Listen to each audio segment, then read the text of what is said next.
Баршаңызға қайырлы күн, сіздермен бірге Айгерім. Каналыма қош келдіңіздер. Бүгін сіздерге өте дәмді икра салатының рецептімен бөлісетін боламын.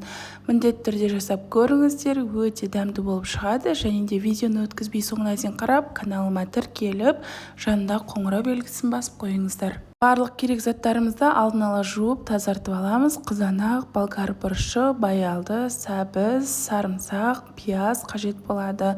Ең бірінші баялдыны керек емес бөлігін алып тастап, сыртқы бөлігін тазартып, салқын сумен жуып аласыздар, яғни баклажан ғой. Енді осыны ең бірінші осылай 4 бөлікке етіп турап аламыз. Бірінші турау себебі салқын суға салып қоямыз, сонда ащысы және де қара суы шығатын болады. Осындай салқын суға барлығын турап дайындап аламыз.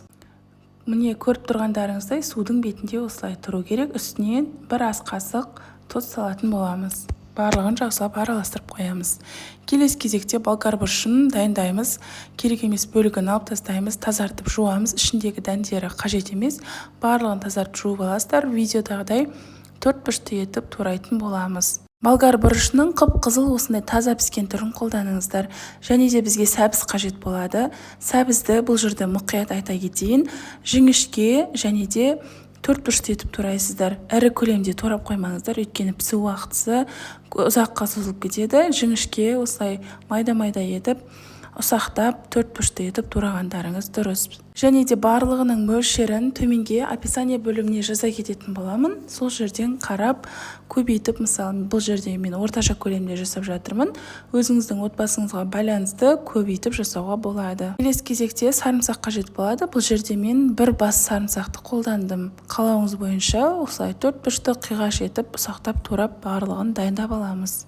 Алдын ала көкөністердің барлығын дәл осылай турап дайындап алғаныңыз дұрыс. Қуыру уақытысында алаңдамай барлығын ретімен қуыратын боласыз. 4 пиязды қолдандым. Мендегі пияздың көлемі орташа көлемде. Егер сіздерде үлкен пияз болса, 2 үлкен пиязды қолдануға болады, қыздар. Келесі кезекте қызанағымызды тазартып, ет тартқыштың көлеміне сиятындай етіп, турап дайындап аламыз. Және де ет тартқыштың көмегімен осылай өткіземіз. Егер ащы болғанын қаласаңыздар, 2 ащы бұрыш салып жібердім. Егер балаларыңыз тіпті ащы жемейді дейтін болсаңыздар, үлкен адамдар мысалы ащы зиян болса, салмай қоюға да болады, қыздар. Қазанымызды қыздырамыз, үстіне сұйық май құямыз, ең алдымен пиязды қуырамыз. Осы сәттер газдың астын ең қатты көзіне қойыңыздар, және де пияз қатты қызарып, қарайып кетпесін. Бұл маңызды. Сосын сәл сарғайғаннан кейін сәбізді қуырамыз. Бұл жерде сәбіз ұзақтау піседі, сол үшін тағы 15 минут қуырғандарыңыз дұрыс. Осы уақыт аралығында міне көріп тұрсыздар, баклажанның суы шығады. Суынан осылай қатты сығып толықтай аласыздар. Кішкене баклажанның көлемі кішірейеді. Сәбізден кейін баклажанды салып қуырамыз. Сонымен қатар каналымның алға қарай дамып жылжуына өз үлесіңізді қоса кетіңіз.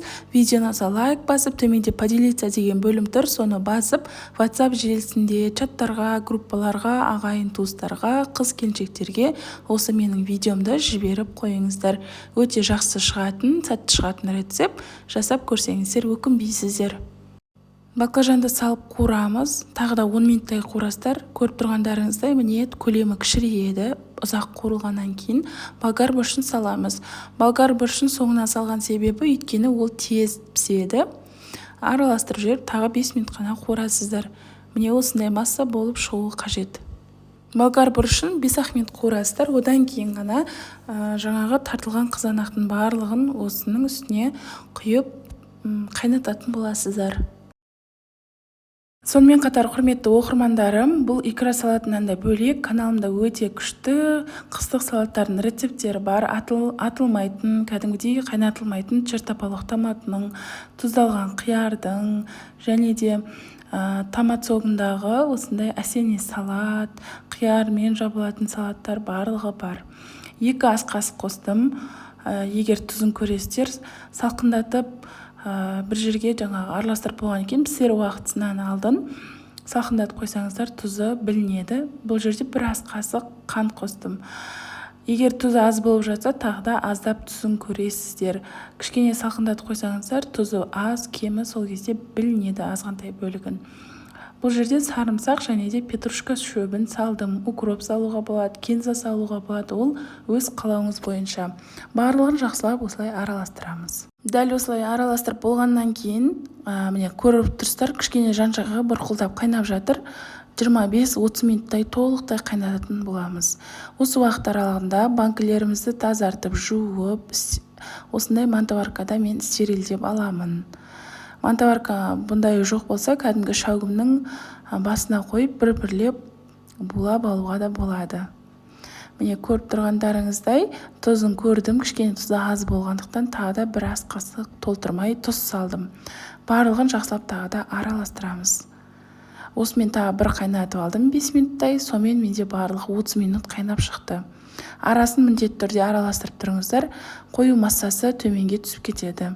Енді стерилденген банкымызда дайындап қоямыз да, сөйтіп осының үстіне құйып, банкамызды бұрап жауып алатын боламыз. Дәл осындай пластмасс затты алсаңыздар болады. Ыдыс-аяқ сататын жерлерде тұрады, арзан бағасы, жан-жағына шашырамай, банкыңыз тап-таза болып әдемі құйылады. Толтырып бетіне дейін құйыңыздар, суығаннан кейін аздап басылып қалады. Бұл жерде қақпақты мен ыстық суға, қайнап тұрған ыстық суға 5 минуттай салып аламын. Қайнатуға да болады қақпақты.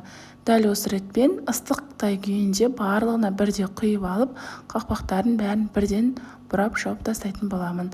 Мендегі банка бұрағыш құрал дәл осындай. Өте тез жабылады. Бір жабылғаннан, негізі бір бұрағына жабылады. Мен сақтық үшін жаңа 4 рет жабамын. Және де бұл салатқа аздап уксус қосуға болады. Мен қосқан жоқпын.